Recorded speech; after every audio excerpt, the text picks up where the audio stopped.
Hello વિદ્યાર્થી મિત્રો, એજ્યુકટેકનો ચેનલમાં આપનું સ્વાગત છે। આજે આપણે શીખીશું ધોરણ 6 વિષય સામાજિક વિજ્ઞાન પાઠ 2 મહાસાગરો અને ખંડો। વિડીયોનો આ પહેલો ભાગ છે। બીજા અને ત્રીજા ભાગનો તમે વિડીયોના ડિસ્ક્રિપ્શનમાં આપેલી લિંક પરથી મેળવી શકશો। વિદ્યાર્થી મિત્રો, અહીં આપણે પાઠની સમજ મેળવીશું તથા તેની અંદર આવતા પ્રશ્નોના જવાબની પણ સમજ મેળવીશું।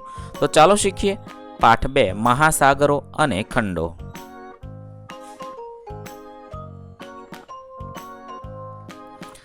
મહાસાગર સર્વસ્વ છે। તે પૃથ્વીના 7/10 ભાગ પર ફેલાયેલો છે। તેની હવા શુદ્ધ અને આરોગ્યદાયી છે। તે એક વિશાળ નિર્જન સ્થળ છે જ્યાં માનવી ક્યારેય એકલતા ન અનુભવી શકે, કારણ કે અહીં તે જીવનને પોતાની આસપાસ અનુભવે છે। મહાસાગર કુદરતનો વિશાળ ખજાનો છે। બીજા શબ્દમાં કહીએ તો દુનિયાનો આરંભ મહાસાગરમાંથી થયો છે અને કોણ જાણે તેનો અંત પણ એવી જ રીતે ન આવે। આવું 1870માં જુલ્સ વર્ને દ્વારા કહેવાયું છે। જુલ્સ વર્ને કહે છે કે મહાસાગર સર્વસ્વ છે, એટલે કે મહાસાગર બધું મહાસાગર જ છે એમ। પૃથ્વીના 10/7 ભાગની અંદર તે ફેલાયેલો છે। આપણે કહીએ છીએ કે 71% પાણી છે, 29% જમીન છે, તો એમ કે છે 7 ભાગની અંદર ફેલાયેલો છે। શુદ્ધ અને આરોગ્યદાયી છે। તે શુદ્ધ છે, તેની હવા એ શુદ્ધ છે, આરોગ્યપ્રદ છે। તે એક વિશાળ નિર્જન સ્થળ છે જ્યાં માણસો નથી મળતા એવું નિર્જન સ્થળ છે, જ્યાં માનવી ક્યારેય એકલતા ન અનુભવી શકે, કારણ કે અહીં તે જીવનને પોતાની આસપાસ અનુભવે છે। તે એમ કે છે નિર્જન સ્થળ છે છતાં માનવી એકલતા ન અનુભવે, કારણ કે એની અંદર પાછા ઘણું બધું જીવન રહેલું છે। મહાસાગર કુદરતનો વિશાળ ખજાનો છે। મહાસાગર છે એ કુદરતનો બહુ મોટો ખજાનો છે। બીજા શબ્દમાં કહીએ તો દુનિયાનો આરંભ પણ ત્યાંથી થયો છે અને કોણ જાણે અંત પણ કદાચ એવી રીતે ન આવે। આવું જુલ્સ વર્નેએ કીધેલું વાક્ય છે। ત્યાંથી આપણા પાઠની શરૂઆત થાય છે। હવે કેટલાક મહત્વપૂર્ણ પ્રશ્ન જોઈએ। મહાસાગર અને ખંડો શું છે, તેના નામ શું છે, તેમનું વિતરણ કેવી રીતે થાય છે, એ આપણે આ પાઠની અંદર શીખવાનું છે। બીજું છે મહાસાગર અને ખંડો પૃથ્વી પરના જીવનને, જેમાં માનવ જીવન પણ સમાવિષ્ટ છે, તેને કેવી રીતે પ્રભાવિત કરે છે, એ પણ આપણે આ પાઠની અંદર શીખવાનું છે। અહીંયા તમે પૃથ્વીનું દ્રશ્ય જોઈ શકો છો। અવકાશમાંથી પૃથ્વી કંઈક આવી રીતે દેખાય છે। લુનર લિકોનિન્સ ઓર્બિટર દ્વારા લીધેલો આ ફોટો છે। આ દ્રશ્યના મધ્યમાં પેસિફિક મહાસાગર, ડાબી બાજુ આફ્રિકા, ઉપરની બાજુ ભારત અને એશિયાના ભાગો, જમણી બાજુ ઓસ્ટ્રેલિયા અને નીચે એન્ટાર્કટિકા દર્શાવવામાં આવ્યો છે। અહીંયા તમે ભારત જોઈ શકો છો, અહીંયા આફ્રિકા છે, આ આફ્રિકા દેખાય છે, આ ઓસ્ટ્રેલિયા દેખાય છે। તો આ આકાશમાંથી લીધેલું દ્રશ્ય છે। સવાલ નંબર 1, મહાસાગર અને ખંડો શું છે, તેમના નામ શું છે, તેમનું વિતરણ કેવી રીતે થાય છે? તો મહાસાગર એટલે ઓશન્સ છે। પૃથ્વીની સપાટી પરના વિશાળ જળરાશિ ધરાવતા ભાગને મહાસાગર કહેવામાં આવે છે। પૃથ્વી પર મુખ્ય 4 મહાસાગરો આવેલા છે। એક પેસિફિક મહાસાગર, જે સૌથી મોટો છે અને સૌથી ઊંડો છે। બીજું એટલાન્ટિક મહાસાગર, ત્રીજું હિન્દ મહાસાગર અને ચોથું આર્કટિક મહાસાગર। આ 4 મહાસાગરો પૃથ્વી ઉપર આવેલા છે। ખંડોમાં જોઈએ તો પૃથ્વી પર સપાટી પરના વિશાળ જમીનના ભાગને ખંડ કહેવાય છે। પૃથ્વી ઉપર કુલ 7 ખંડ આવેલા છે, જે તમે અહીંયા ફોટામાં જોઈ શકો છો। આ 7 ખંડોના નામ જોઈએ તો એશિયા ખંડ એ સૌથી મોટો છે। આપણા ભારત દેશનો સમાવેશ પણ એશિયા ખંડની અંદર થાય છે।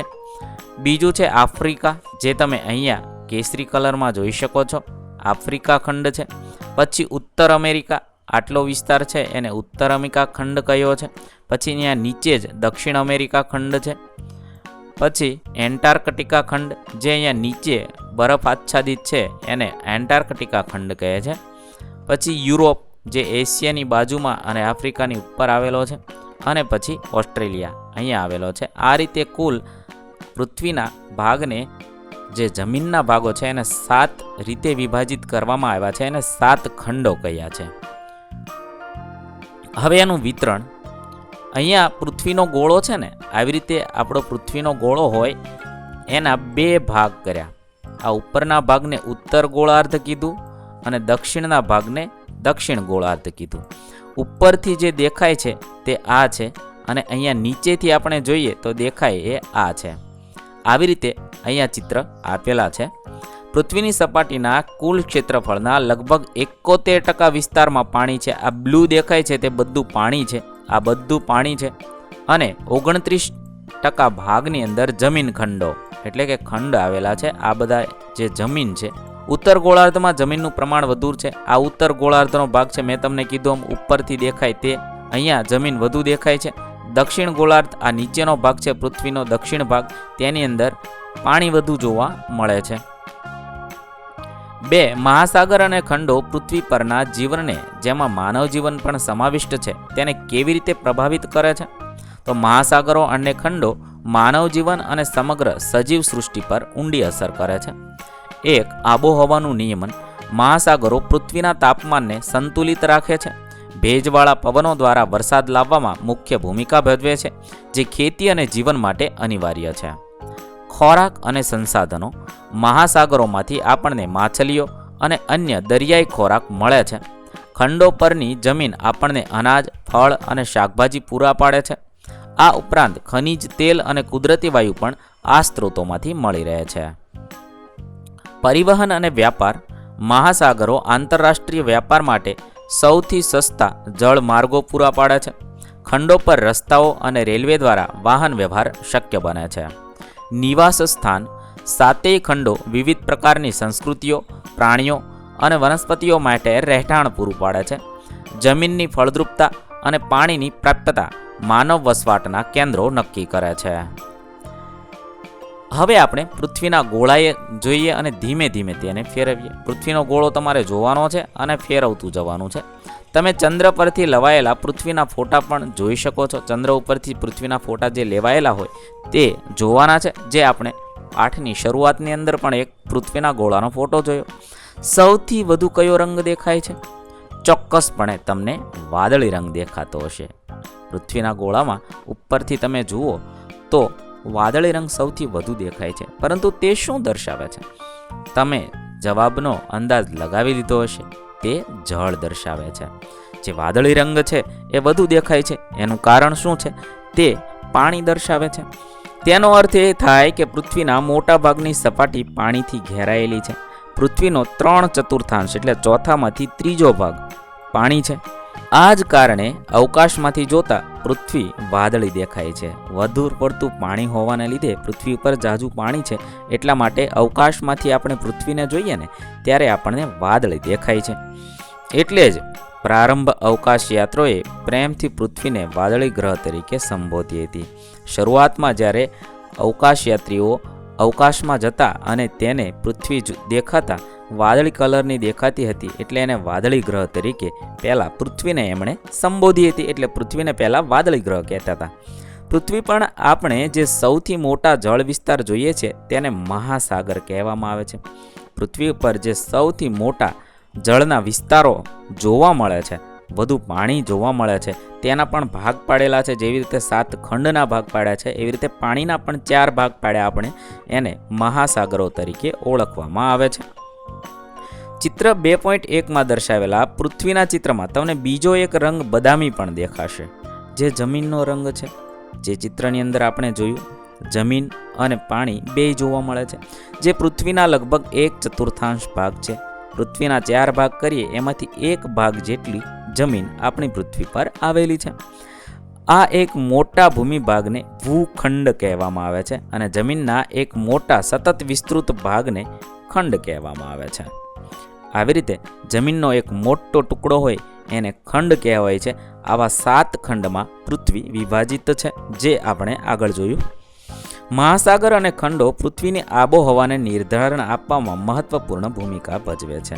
મહાસાગર અને ખંડો છે એ પૃથ્વીની આબોહવાને નિર્ધારણ આપવામાં, આબોહવા એના કારણે જ બની છે. જીવનના તમામ પાસાને અસર કરે છે. આ મહાસાગર અને ખંડો છે એ આપણા જીવનના બધા જ પાસાને અસર કરનારા છે. તેમાં તમામ વનસ્પતિ, પ્રાણીઓ અને માનવ જીવનનો સમાવેશ થાય છે. આ ભૂખંડની અંદર પૃથ્વીમાં અને મહાસાગરો તેની અંદર વનસ્પતિ અને પ્રાણીઓ અને માનવ જીવન બધાનો સમાવેશ થાય છે.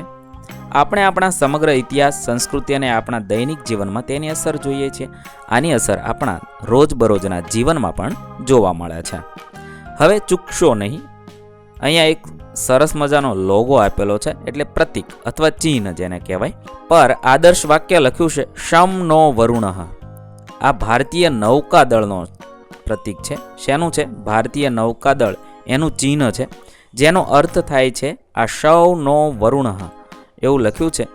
તેનો અર્થ થાય છે હે વરુણ, અમારા માટે કલ્યાણકારી થાવ, અમારા માટે કલ્યાણકારી થાવ. આ મહાસાગર, આકાશ અને જળ સાથે સંકળાયેલા દેવતા વરુણની સ્તુતિ છે. વરુણ એટલે એક દેવતા છે, જે મહાસાગર, આકાશ અને જળ સાથે સંકળાયેલા વરુણ દેવ છે એની સ્તુતિ છે. શમ નવ વરુણ એટલે કે હે વરુણ, અમારા માટે કલ્યાણકારી થાવ. અને ઉપર સત્યમેવ જયતે જે આપણું રાષ્ટ્રચિહ્ન છે તે પણ આપેલું છે. આ આપણા નૌકાદળનું પ્રતીક છે, નૌકાદળનું ચિહ્ન છે. પૃથ્વી પર પાણી અને જમીનનું વિતરણ જોઈએ. આપણે જાણીએ છીએ કે મહાસાગર અને ખંડો ઉત્તર અને દક્ષિણ ગોળાર્ધમાં સમાન રીતે વહેંચાયેલા નથી. અહીંયા મેં તમને કીધું તો એમ આ ઉત્તર ગોળાર્ધ છે અને આ દક્ષિણ ગોળાર્ધ છે. પૃથ્વીના નકશામાં જોતા ઉત્તર ધ્રુવની ડાબે અને દક્ષિણ ધ્રુવની જમણે, અહીંયા જમણે ફોટો આપેલો છે. આકૃતિ 2.2માં આપેલા બે ચિત્ર તપાસીએ, જેમાં વાદળી રંગના મહાસાગરો અને બીજા નાના વિસ્તારો પણ દેખાય છે, જે સમુદ્ર, ખાડી, અખાત વગેરે નામે ઓળખાય છે. અહીંયા આ બ્લુ છે એ બધું પાણી છે. તો અહીંયા છે આવી રીતે આ ખાંચા હોય એને અખાત કહેવાય, સમુદ્ર કહેવાય, ખાડી કહેવાય. આવા બધા નામો પણ આપેલા છે. બધી જગ્યાએ પાણી જ છે, પરંતુ એને અલગ અલગ નામ આપેલા છે. હવે ચાલો શોધીએ, નકશામાં દેખાતી વર્તુળાકાર રેખાઓને શું કહેવામાં આવે છે, અને શું તમે જાણો છો કે બે ધ્રુવોથી નીકળતી રેખાઓને શું કહેવામાં આવે છે? સંકેત છે. તમે આગળના પ્રકરણમાં તેનો અભ્યાસ કર્યો હતો, પરંતુ અહીં તેને ફરીથી સ્મરણ કરાવવામાં આવ્યું છે. તો તેને અક્ષાંશ કહે છે. આ જે રેખાઓ દેખાય છે તેને શું કહે છે? અક્ષાંશ કહે છે. નકશામાં દેખાતી આડી વર્તુળાકાર રેખાઓને અક્ષાંશ કહેવામાં આવે છે, જે આપણે આગળના પાઠમાં પણ શીખ્યા છીએ. અને રેખાંશ એને લોંગિટ્યુડ કહેવાય, લેટિટ્યુડ અને લોંગિટ્યુડ. ઉત્તર અને દક્ષિણ એમ બંને ધ્રુવોને જોડતી ઊભી રેખાઓને રેખાંશ કહેવાય છે. આડી રેખાને અક્ષાંશ કહેવાય છે, લેટિટ્યુડ, અને ઊભી રેખાઓને લોંગિટ્યુડ કહેવાય છે. કયા ગોળાર્ધમાં વિસ્તૃત જળ રાશિ છે? તો ફોટોમાં આપણે જોયું તો અહીંયા આ ગોળો છે એ ઉત્તર ગોળાર્ધ છે, તેની અંદર ઓછી જળ રાશિ છે. અને અહીંયા આ ગોળો છે તે દક્ષિણ ગોળાર્ધ છે, એની અંદર વિસ્તૃત જળ રાશિ જોવા મળે છે. તો જવાબમાં લખી શકાય દક્ષિણ ગોળાર્ધમાં, પૃથ્વીના દક્ષિણ ગોળાર્ધમાં વિશાળ જળ રાશિ આવેલી છે. આ કારણે જ તેને જળ ગોળાર્ધ પણ કહેવાય છે. વધારે પડતું જળ હોવાને કારણે પૃથ્વી એટલે કે જમીનના ભાગ ઓછા છે, એટલા માટે એને જળ ગોળાર્ધ તરીકે પણ ઓળખવામાં આવે છે. તમારા મતે ઉત્તર તથા દક્ષિણ ગોળાર્ધમાં પાણીનું પ્રમાણ કેટલું હોઈ શકે તેની સમૂહમાં ચર્ચા કરવાની છે. તો ચર્ચા કરતાં કહી શકાય કે ઉત્તર ગોળાર્ધમાં અહીં લગભગ 60% ભાગમાં જમીન અને 40% ભાગમાં પાણી છે, જ્યારે દક્ષિણ ગોળાર્ધમાં 19% ભાગમાં જમીન અને 81% જેટલા મોટા ભાગમાં પાણી આવેલું છે. શું બધા મહાસાગરો એકબીજા સાથે જોડાયેલા છે અથવા અલગ છે? બધા મહાસાગરો એકબીજા સાથે જોડાયેલા છે. પૃથ્વી પરના તમામ મુખ્ય મહાસાગરો, જેમાં પેસિફિક, એટલાન્ટિક, હિન્દ અને આર્કટિક એકબીજા સાથે ભૌતિક રીતે જોડાયેલા છે, જેના કારણે વિશ્વમાં સમુદ્રની સપાટી એટલે કે સી લેવલ બધે જ સમાન રહે છે. પૃથ્વી ઉપર ઉપલબ્ધ પાણીનો મોટો ભાગ મહાસાગરમાં છે, પરંતુ આ પાણી ખારું છે. પૃથ્વી પરનું મોટું ભાગનું પાણી છે એ મહાસાગરમાં સમાયેલું છે, પરંતુ કેવું છે? આ પાણી ખારું છે, જેથી માનવ સહિત જમીન પરના મોટા ભાગના પ્રાણીઓ માટે તે વપરાશ કે ઉપયોગમાં લઈ શકાય એવું નથી. ખારું પાણી હોવાના કારણે તે આપણે વપરાશમાં નથી લઈ શકતા. પૃથ્વી ગ્રહ ઉપર પીવા યોગ્ય પાણીનો જથ્થો મર્યાદિત છે. પીવા માટેનું પાણી છે એ ખૂબ જ મર્યાદિત પ્રમાણમાં છે, બહુ ઓછા પ્રમાણમાં છે. હિમનદી, નદી, સરોવર, વાતાવરણ, બાષ્પરૂપે અને ભૂગર્ભમાં પાણી જોવા મળે છે, જેને ભૂગર્ભ જળ કહેવાય છે. તો જમીનની અંદર જે પાણી જોવા મળે છે એને ભૂગર્ભ જળ કહેવાય છે. પીવાલાયક પાણી ક્યાં ક્યાં હોઈ શકે? હિમનદીઓ, એમાંથી બરફ ઓગળે એટલે પાણી બને. નદીઓમાંથી, સરોવરમાંથી અને વાતાવરણમાં બાષ્પ રૂપે અને જમીનમાં પણ પાણી જોવા મળે છે. આ બધા જળ છે એ માણસને પીવાલાયક થઈ શકે છે. અને જમીન ઉપર જે જળ છે એને ભૂગર્ભ જળ તરીકે ઓળખવામાં આવે છે. અહીંયા તમે કેટલાક પૃથ્વીના પેટાળમાં રહેલા પ્રાણીઓ અને વનસ્પતિઓના ચિત્ર જોઈ શકો છો. અહીંયા પરવાળા છે, આ પરવાળાનો ચિત્ર છે. સમુદ્ર જીવન જેની અંદર આ શાર્ક માછલી છે. અહીંયા તારા માછલી છે, અહીંયા જે દેખાય એ તારા માછલી છે. અહીંયા વ્હેલ છે, આ એની માતા અને એનું બચ્ચું દેખાય છે. પછી અહીંયા ડોલ્ફિન માછલી છે, આ શેવાળ છે, એમ્પરર પેગ્વિન છે, આ બોરેન સમુદ્રી કાચબો છે. અહીંયા છીછરા પાણીમાં ઉષ્ણકટિબંધીય માછલીઓ છે, તે જુદા જુદા રંગની દેખાય છે. આ બધું સમુદ્રી જીવન, તમે સમુદ્રી જીવનના ફોટા જોઈ શકો છો. વિદ્યાર્થીઓ, આગળ વાત આપણે વિડીયોના બીજા ભાગમાં કરીશું. બીજા ભાગનો વિડીયો તમે વિડીયો ડિસ્ક્રિપ્શનમાં આપેલી લિંક પરથી મેળવી શકશો. વિદ્યાર્થી મિત્રો, આપેલા વિડીયોની જો તમારે પીડીએફની જરૂર હોય તો તમે આપણી એપ્લિકેશન સ્માર્ટ સાથી પરથી મેળવી શકશો. વિદ્યાર્થી મિત્રો, આપણી એપ્લિકેશન સ્માર્ટ સાથી પ્લે સ્ટોરમાં આવી ગઈ છે, જેની અંદર તમે બધા વિભાગ જોઈ શકો છો. તેની અંદર વિવિધ ધોરણ છે. ધોરણ ઉપર ક્લિક કરતાં વિવિધ વિષય ખુલશે. વિષય ઉપર ક્લિક કરતાં તેની અંદર આવતા પાઠ ખુલશે. તેની અંદરથી તમે પાઠ્યપુસ્તક પણ ડાઉનલોડ કરી શકો છો. તેની અંદર આપેલા પાઠમાં ક્લિક કરતાં તમે પાઠની પીડીએફ, સ્વાધ્યાયની પીડીએફ, સ્વાધ્યાયન પોથીની પીડીએફ, પાઠના વિવિધ વિડીયોઝ, સ્વાધ્યાયના વિડીયોઝ, સ્વાધ્યાયન પોથીના વિડીયોઝ બધું જોઈ શકો છો અને ડાઉનલોડ પણ માત્ર એક ક્લિકમાં કરી શકો છો. વિદ્યાર્થી મિત્રો, આપણી એપને સપોર્ટ કરજો, ડાઉનલોડ કરજો.